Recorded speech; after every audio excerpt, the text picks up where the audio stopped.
Suma contra Gentiles, sobre la gracia, sobre la necesidad de la gracia.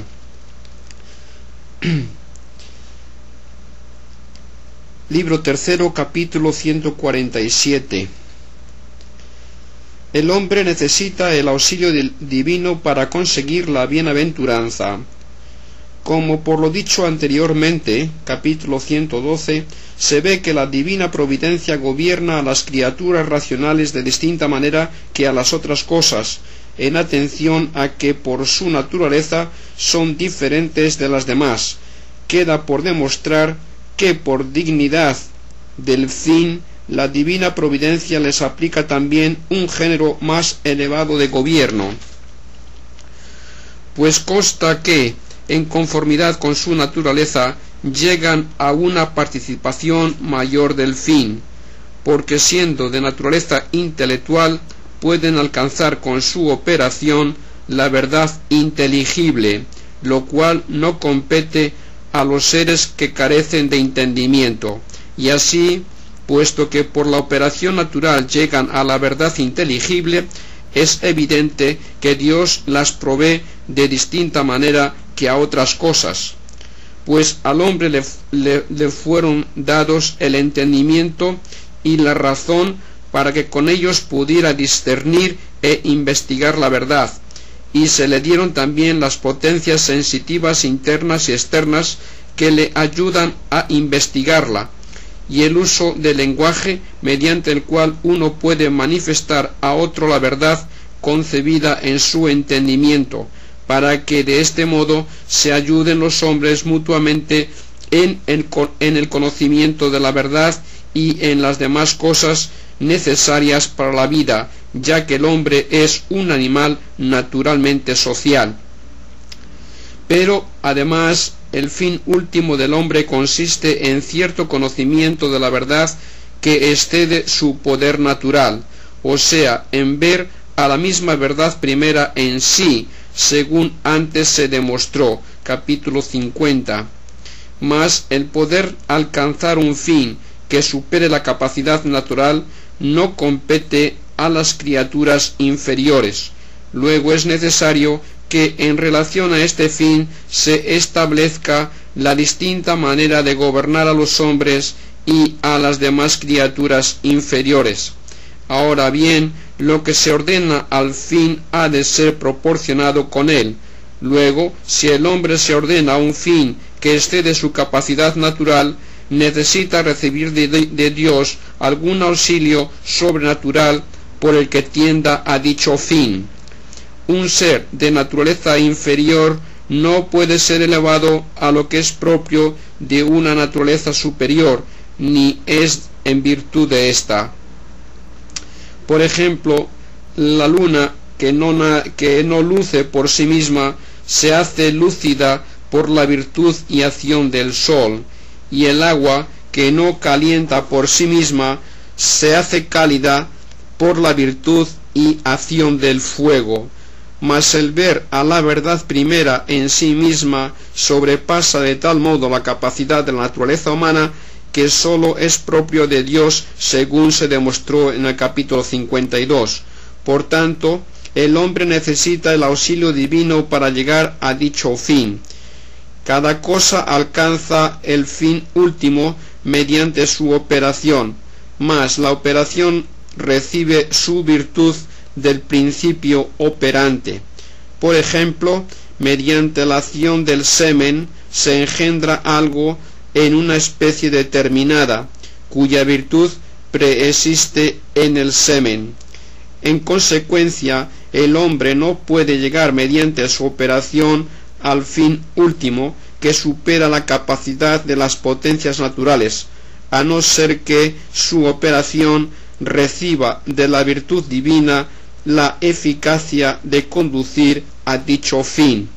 Ningún instrumento puede llegar a la perfección última en virtud de su propia forma, sino sólo en virtud del agente principal, aunque por propia virtud pueda disponer de algún modo a la última perfección. Por ejemplo, el cortar la madera procede de la sierra en razón de su propia forma, pero la figura de escaño procede del arte, que se sirve del instrumento. Análogamente, la disolución y la corrupción en el cuerpo del animal proceden del calor del fuego, pero la generación de la carne, la determinación del aumento y otras cosas por el estilo proceden del alma vegetativa, que se sirve del calor del fuego como de un instrumento. Ahora bien, todos los entendimientos y todas las voluntades se clasifican bajo Dios, que es el primer entendimiento y la primera voluntad, como instrumentos bajo el agente principal. Luego es preciso que sus operaciones no tengan eficacia en orden a la perfección última, que es la consecución de la bienaventuranza final, si no es por virtud divina. En consecuencia, la naturaleza racional necesita el auxilio divino para conseguir el último fin. Al hombre se le presentan muchos impedimentos para alcanzar el fin, pues se ve impedido por la debilidad de la razón, que fácilmente cae en el error, por el cual se desvía del camino recto para llegar al fin. Se ve también impedido por las pasiones de la parte sensitiva y por los afectos que le arrastran a las cosas sensibles e inferiores, y mientras más pegado está a estas, tanto más dista del último fin, ya que dichas cosas están por debajo del hombre, mientras que el fin del hombre es superior a él. Y a menudo se ve también impedido por la debilidad del cuerpo para ejecutar actos virtuosos, mediante los cuales se tiende a la bienaventuranza. Por consiguiente, el hombre necesita del auxilio divino para que estos impedimentos no le aparten totalmente del último fin. Por esto se dice en San Juan: nadie puede venir a mí si el Padre que me ha enviado no le atrae. Y como el sarmiento no puede dar fruto de sí mismo si no permaneciere en la vid, tampoco vosotros si no permaneciereis en mí. Con esto se refuta el error de los pelagianos, quienes dijeron que el hombre podía merecer la gloria de Dios por solo su libre albedrío. Sobre la necesidad de la gracia en la Suma contra Gentiles de Santo Tomás de Aquino, libro 3, capítulo 148. El auxilio de la gracia divina no fuerza al hombre a la virtud. Podría parecer a alguien que el auxilio divino comunica al hombre cierta coacción para obrar el bien, porque se ha dicho: nadie puede venir a mí si el Padre que me ha enviado no le atrae. Y por esto se dice: los que movidos por el Espíritu de Dios, estos son hijos de Dios. Y la caridad de Cristo nos constriñe.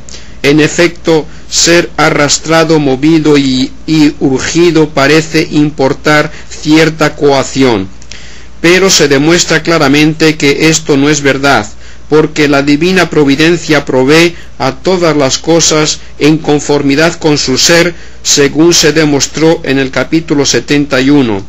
Mas es propio del hombre y de toda naturaleza racional el obrar voluntariamente y ser dueño de sus propios actos, como consta por lo dicho en el capítulo 47, a lo cual se opone la coacción. Luego Dios no fuerza al hombre con su auxilio a obrar rectamente. Además, el hecho de que se le dé al hombre el auxilio divino para obrar bien se ha de entender en el sentido de que cause en nosotros nuestras obras, como la causa primera causa las obras de las causas segundas y el agente principal la acción del instrumento. Por eso se dice en Isaías: cuanto hacemos eres tú quien para nosotros lo hace, Señor. Mas la causa primera produce la acción de la causa segunda según el modo de ser de ésta. Luego también Dios causa en nosotros nuestras obras según nuestro modo de ser, que consiste en obrar voluntariamente y no por coacción. En consecuencia, el auxilio divino no fuerza a nadie a obrar rectamente. El hombre se ordena al fin por la voluntad, porque el bien y el fin son objeto de la voluntad. Ahora bien, el auxilio divino se nos concede principalmente para que consigamos el fin. Luego este auxilio no excluye de nosotros el acto de la voluntad, sino que lo causa principalmente en nosotros. Por eso dice el apóstol San Pablo: Dios es el que obra en nosotros el querer y el obrar según su beneplácito.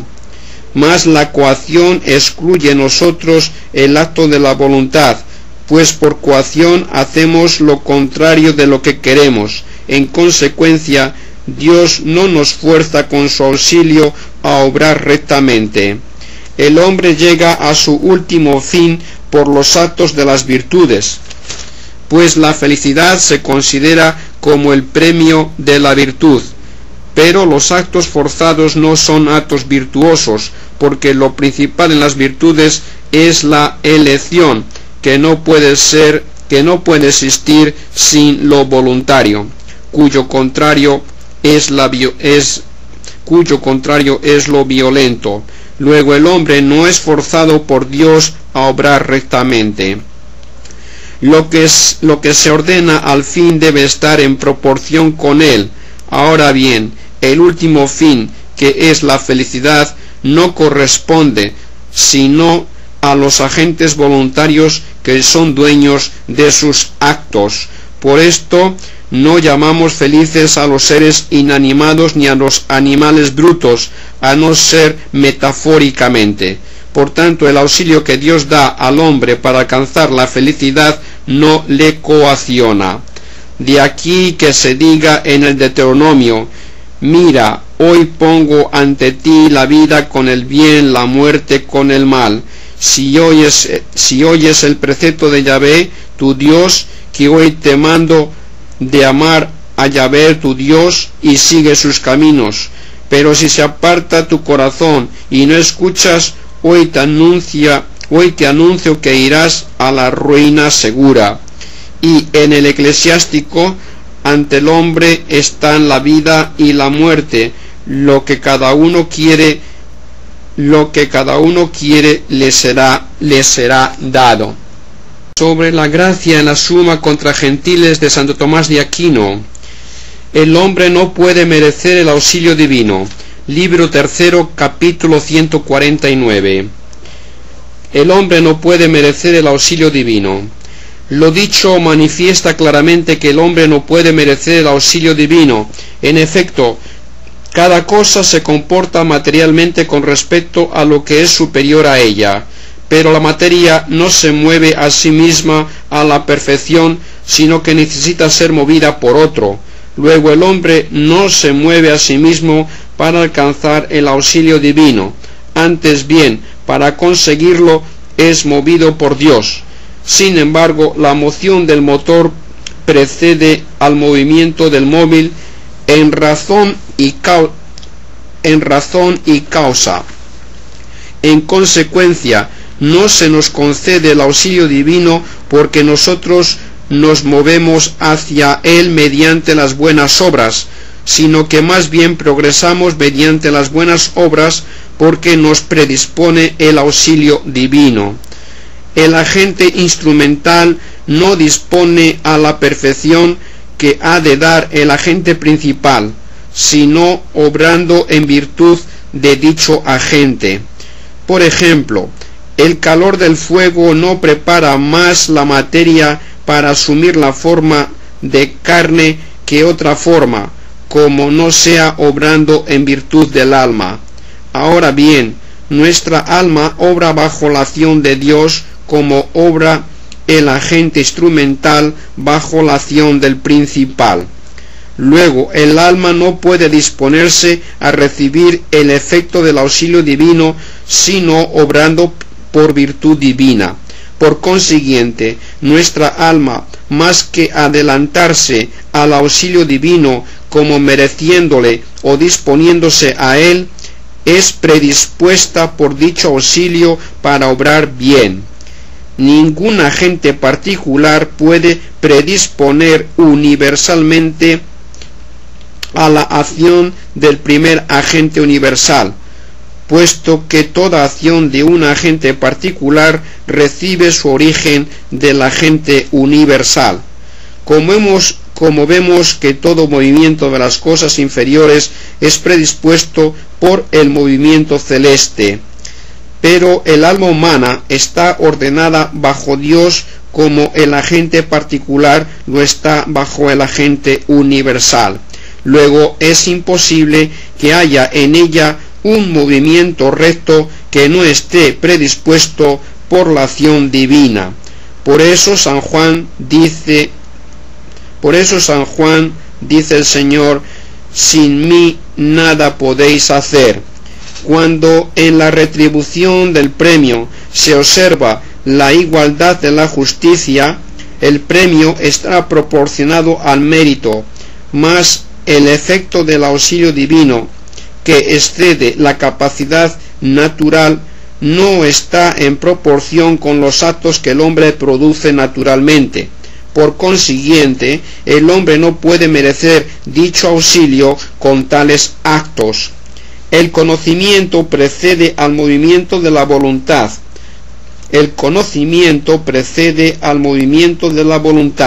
Sin embargo, el hombre recibe de Dios el conocimiento del fin sobrenatural, puesto que él no puede alcanzarlo por la razón natural, ya que excede a su capacidad. Luego es necesario que el auxilio divino predisponga los movimientos de la voluntad hacia el último fin. De aquí que se diga en la carta de San Pablo a Tito: no por las obras justas que nosotros hubiéramos hecho, sino por su misericordia nos salvó. Y a los romanos, y San Pablo a los romanos: no es del que quiere, es decir, del querer, ni del que corre, o sea, del correr, sino de Dios, que tiene misericordia, a saber, porque es necesario que el hombre sea predispuesto por el auxilio divino para querer y obrar bien, tal como no se suele atribuirse el efecto al agente inmediato, sino al primer motor. Por ejemplo, la victoria se atribuye al jefe, a pesar de que los soldados la alcancen con su propio esfuerzo. Luego, por dichas palabras, no se excluye el libre albedrío de la voluntad, según la mala interpretación de algunos, como si el hombre no fuera dueño de sus actos internos y externos. Lo que se demuestra es que está sujeto a Dios.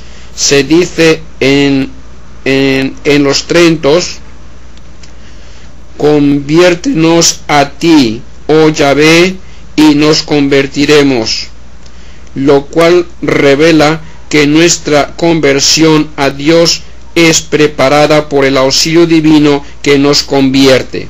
Sin embargo, se lee en el profeta Zacarías, como dicho por Dios: volveos a mí, dice Yahvé Sebaot, y yo me volveré a vosotros, no porque la operación de Dios no se adelante a nuestra conversión, como se dijo, sino porque posteriormente ayuda a nuestra conversión, para que nos convirtamos a Él, fortaleciéndola para que alcance su efecto y consolidándola para obtener el fin debido. Con esto se refuta el error de los pelagianos, quienes decían que tal auxilio se nos da por los méritos y que el principio de nuestra justificación procede de nosotros aunque la consumación venga de Dios. La Suma contra Gentiles de Santo Tomás de Aquino. Estamos en el libro tercero, capítulo 150, sobre la necesidad del auxilio de la gracia, y aquí concretamente sobre la gracia santificante. Como lo que a uno se le da sin que precedan sus propios méritos, se dice que lo recibe gratuitamente, y el auxilio divino que se le da al hombre precede a todo mérito humano, según se demostró en el capítulo precedente. Síguese que tal auxilio es dado al hombre gratuitamente, por lo cual recibe oportunísimamente el nombre de gracia. Por eso dice el apóstol San Pablo: pero si por la gracia, ya no es por las obras, porque entonces la gracia ya no sería gracia. Sin embargo, hay también otra razón por la que este auxilio recibe el nombre de gracia. En efecto, se dice que uno es grato a otro porque es amado por él. De aquí que se diga también que el amado por otro tiene su gracia.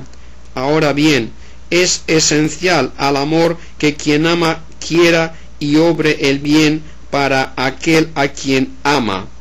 Y Dios realmente quiere y obra el bien para todas las criaturas, pues el mismo ser de la criatura y toda su perfección proceden de Dios, por lo que quiere y lo quiere y lo produce, según se demostró en el capítulo 15.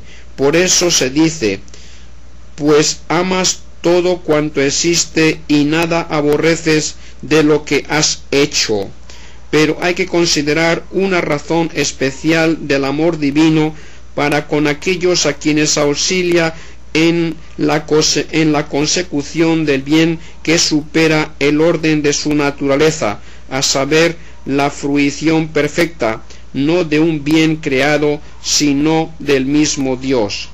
En consecuencia, este auxilio se llama oportunísimamente gracia, no sólo porque se da gratuitamente, según se demostró, sino también porque el hombre, por cierta prerrogativa, es especial, se hace grato a Dios con dicho auxilio. Y por esta razón dice el apóstol San Pablo: y nos predestinó en caridad a la adopción de hijos suyos conforme al beneplácito de su voluntad, para alabanza de la gloria de su gracia. Por esto nos hizo gratos en su amado Hijo. Pero es necesario que esta gracia sea en el hombre gratificado algo positivo, como cierta forma y perfección del mismo, pues lo que se dirige a un fin es menester que esté continuamente ordenado al mismo, pues el motor mueve continuamente hasta que el móvil, mediante el movimiento, ha conseguido el fin. Por consiguiente, como el hombre se dirige al último fin mediante el auxilio de la gracia divina, según se ha demostrado en el capítulo 147, es necesario que el hombre sea favorecido con dicho auxilio hasta que llegue al último fin. Y esto no sucedería si el hombre participase de este auxilio a modo de cierto movimiento o pasión, y no como una forma permanente y afincada en él mismo, pues tal movimiento y tal pasión sólo estarían en el hombre cuando actualmente se dirigiese al fin, cosa que el hombre no hace siempre, como vemos en los durmientes. En consecuencia, la gracia santificante es cierta forma y perfección que permanece en el hombre incluso cuando no obra. Además, el amor de Dios es causa del bien existente en nosotros, como el amor del hombre es provocado y causado por algún bien existente en el amado. pero el hombre es provocado a amar especialmente a uno por algún bien especial preexistente en el amado. Según esto, donde se supone un amor especial de Dios al hombre, es necesario suponer también un bien especial dado al hombre por Dios. Por tanto, como la gracia santificante indica, según se ha dicho, un amor especial de Dios al hombre, es preciso, por esa misma razón, que esto demuestre la existencia en el hombre de una bondad y una perfección especiales. Cada cosa se ordena al fin que le conviene según la naturaleza de su forma, porque entre especies diversas los fines son distintos. Pero el fin a que se dirige el hombre mediante el auxilio de la gracia divina está sobre la naturaleza humana. Por tanto, es necesario añadir al hombre alguna forma y perfección sobrenaturales mediante las cuales se disponga a dicho fin. Además, es preciso que el hombre llegue al último fin mediante sus propias operaciones. Sin embargo, cada cual obra en conformidad con su propia naturaleza. Por consiguiente, para que el hombre llegue al último fin mediante sus propias operaciones, es preciso añadirle alguna forma por la cual reciban sus operaciones cierta eficacia para merecer el último fin. Por último, la divina providencia provee a cada cual según su modo de ser, como consta por lo dicho en el capítulo 71. Mas el propio modo de ser de los hombres requiere que para perfeccionamiento de sus operaciones haya en ellos, además de las potencias naturales, ciertas perfecciones y hábitos mediante los cuales obren el bien de modo connatural, fácil y deleitablemente, y procedan con rectitud. Por consiguiente, el auxilio de la gracia que el hombre recibe de Dios designa cierta forma y perfección existentes en el hombre. De aquí que en la Sagrada Escritura se digne la gracia de Dios como cierta luz, pues dice el apóstol San Pablo: fuisteis en algún tiempo tinieblas, pero ahora sois luz en el Señor. Y la perfección que impulsa al hombre hacia el último fin, consistente en la visión de Dios, se llama luz, la cual es principio de ver. Con esto se refuta la opinión de quienes dijeron que la gracia divina no añade nada en el hombre, como tampoco se le añade nada a uno porque se diga que tiene la gracia del Rey, sino sólo en el Rey que ama, pues es evidente que erraron por no tener en cuenta la diferencia entre el amor divino y el humano, porque el amor divino es causa del bien que ama en alguno, mientras que el humano no siempre lo es. Estamos con la Summa contra Gentiles de Santo Tomás de Aquino. Estamos leyendo la parte de la gracia. Estamos en el libro 3, capítulo 151. La gracia santificante causa en nosotros el amor de Dios. Como resultado de lo anterior, se ve que por el auxilio de la gracia divina santificante, el hombre consigue amar a Dios. En efecto, la gracia santificante es en el hombre el efecto del amor divino. Ahora bien, el efecto propio del amor divino en el hombre parece ser amar a Dios, ya que lo principal en la intención del amante es ser correspondido en el amor por el amado, pues la inclinación del amante tiende principalmente a atraer al amado hacia su amor, y si no ocurriera esto, sería necesario destruir el amor. Por lo tanto, el amar a Dios es en el hombre un efecto de la gracia santificante. Entre las cosas que tienen un mismo fin, es preciso que haya alguna unión, en cuanto se ordenan al fin, por lo cual los hombres se unen también en la ciudad mediante cierta concordia para poder conseguir el bien la misma nación.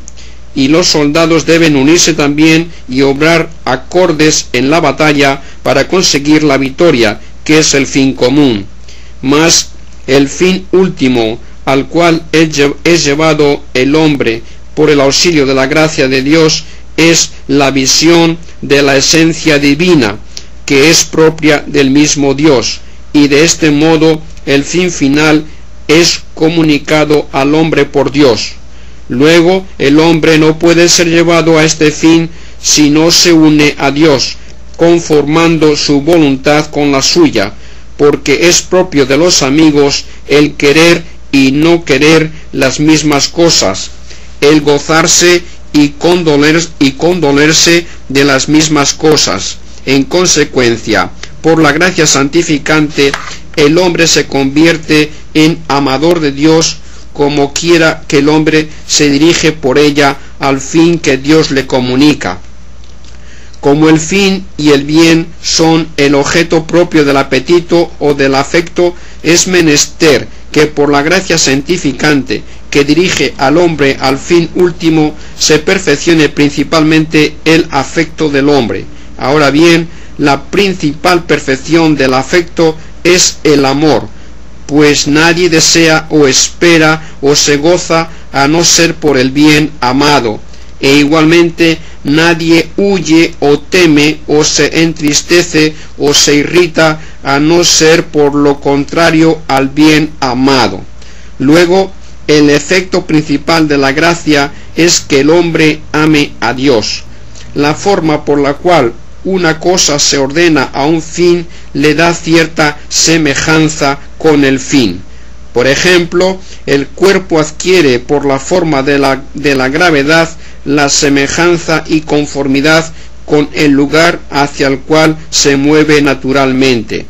Pero se ha demostrado que la gracia santificante es en el hombre cierta forma por la cual se ordena al fin último, que es Dios. Por lo tanto, el hombre, mediante la gracia, adquiere la semejanza de Dios. Mas la semejanza es causa del amor. Todo ser ama a su semejante. Por consiguiente, el hombre se hace mediante la gracia amador de Dios.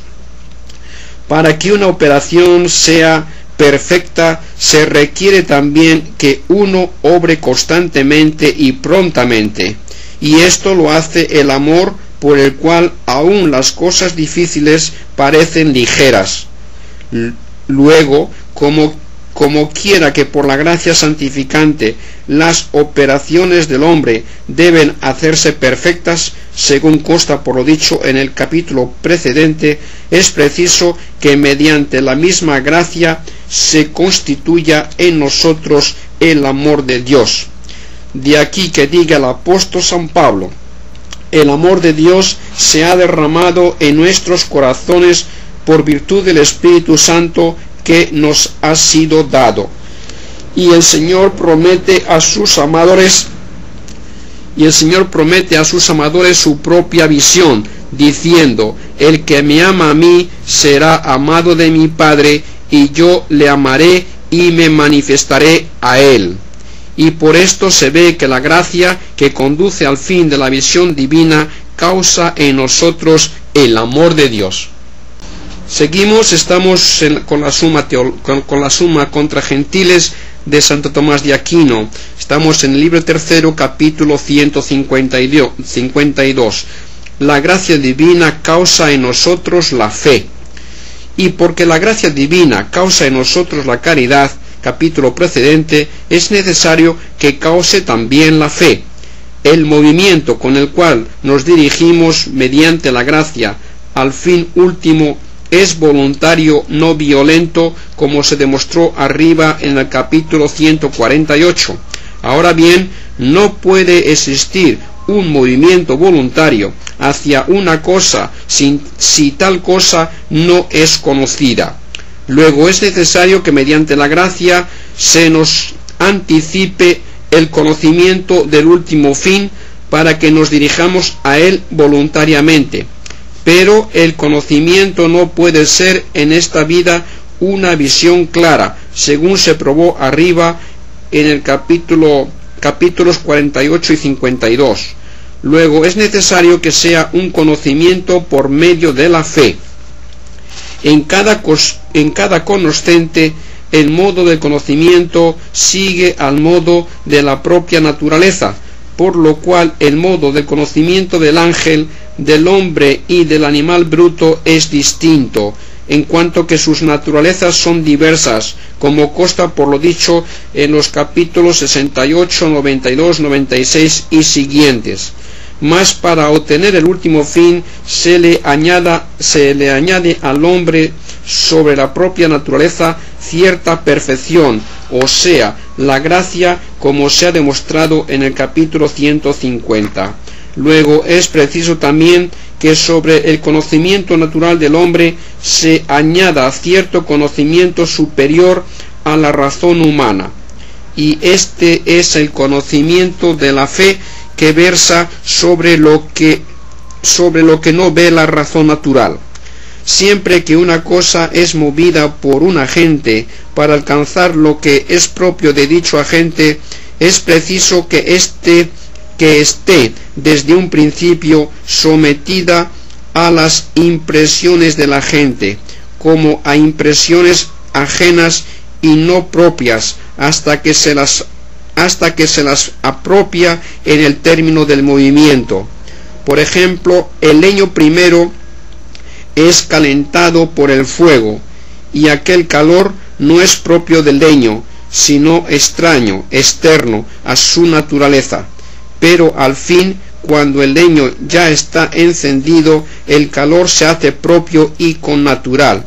Y de igual modo, cuando uno es enseñado por el maestro, es menester que al principio reciba las enseñanzas del maestro, no como si las entendiera por sí mismo, sino creyéndolas como si fueran superiores a su capacidad. Mas al fin, cuando ya esté instruido, podrá entenderlas. Ahora bien, como consta por lo dicho en el capítulo 147, nos dirigimos al último fin mediante el auxilio de la gracia divina, y el fin último es la visión clara de la verdad primera en sí misma, como antes se demostró en el capítulo 50 y siguientes. Por consiguiente, es menester que antes de llegar al último fin, el entendimiento del hombre se someta a Dios creyendo por efecto de la gracia divina. Al principio de esta obra se expusieron las ventajas por las cuales fue necesario que la verdad divina se propusiera a los hombres como creencia. Capítulos 3 y siguientes, de las cuales puede deducirse también la necesidad de que la fe sea para nosotros un efecto de la gracia divina. De aquí que diga el apóstol San Pablo, pues de gracia habéis sido salvados por la fe, y esto no os viene de vosotros, pues es un don de Dios. Y con esto se rechaza el error de los pelagianos, quienes decían que la iniciación en la fe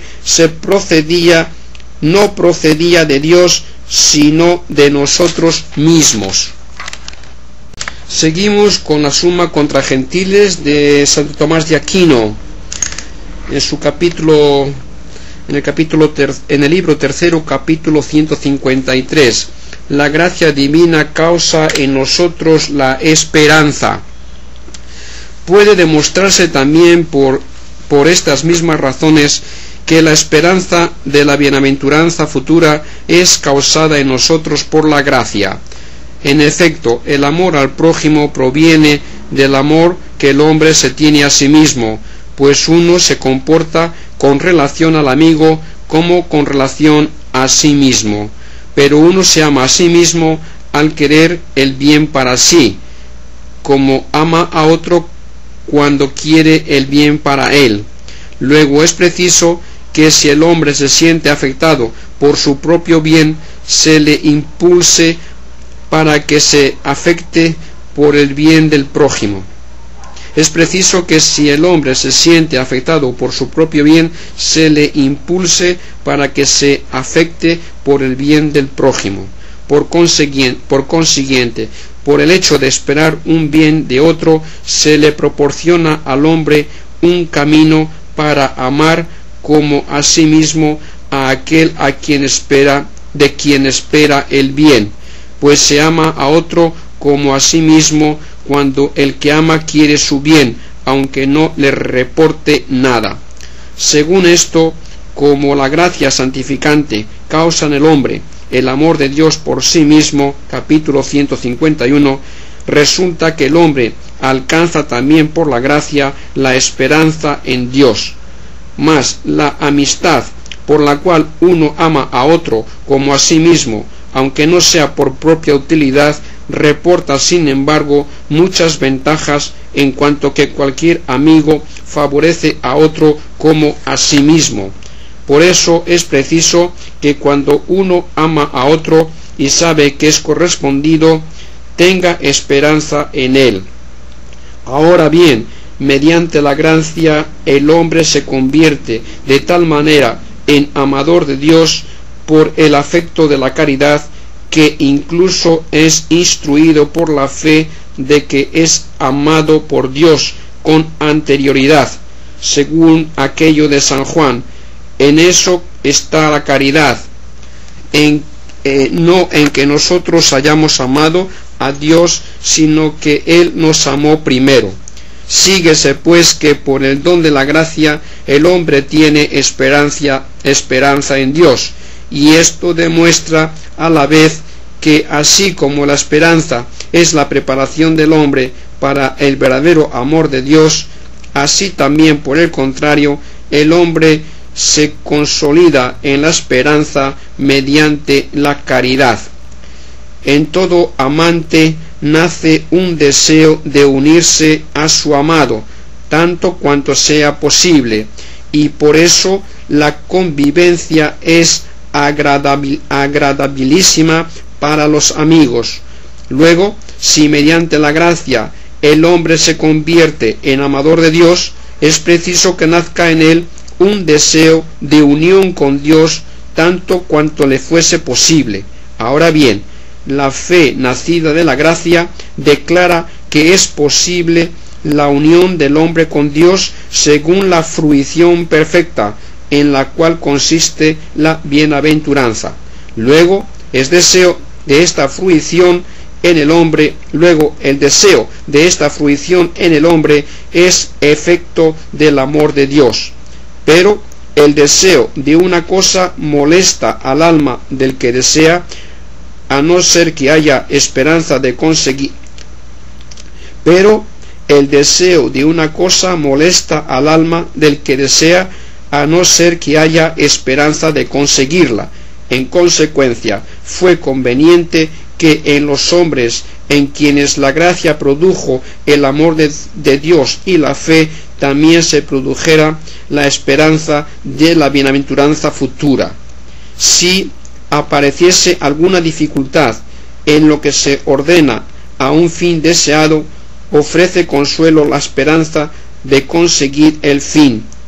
Si apareciese alguna dificultad en lo que se ordena a un fin deseado, ofrece consuelo la esperanza de conseguir el fin, como en el caso de quien soporta con facilidad el amargor de la medicina por la esperanza de la salud. Mas en el camino que recorremos para alcanzar la bienaventuranza, que es el fin de todos nuestros deseos, amenazan muchas cosas difíciles que se han de soportar, puesto que la virtud mediante la cual se camina hacia la bienaventuranza versa sobre las cosas difíciles. Por consiguiente, para que el hombre tendiese más ligera y prontamente a la bienaventuranza, fue necesario que se le diese la esperanza de obtenerla. Nadie se mueve hacia un fin al cual juzga que es imposible llegar. Por lo tanto, para que uno se dirija a un fin, es preciso que tienda hacia tal fin como posible de alcanzar, y este es el afecto de la esperanza. En consecuencia, como quiera que mediante la gracia el hombre se dirige hacia el fin último de la bienaventuranza, fue necesario que mediante la gracia se imprimiese en él, en el afecto humano, la esperanza de alcanzarla. De aquí que se diga, no nos reengendró a una viva esperanza para una herencia inmarcesible que os está reservada en los cielos, y se dice, en la esperanza estamos salvados.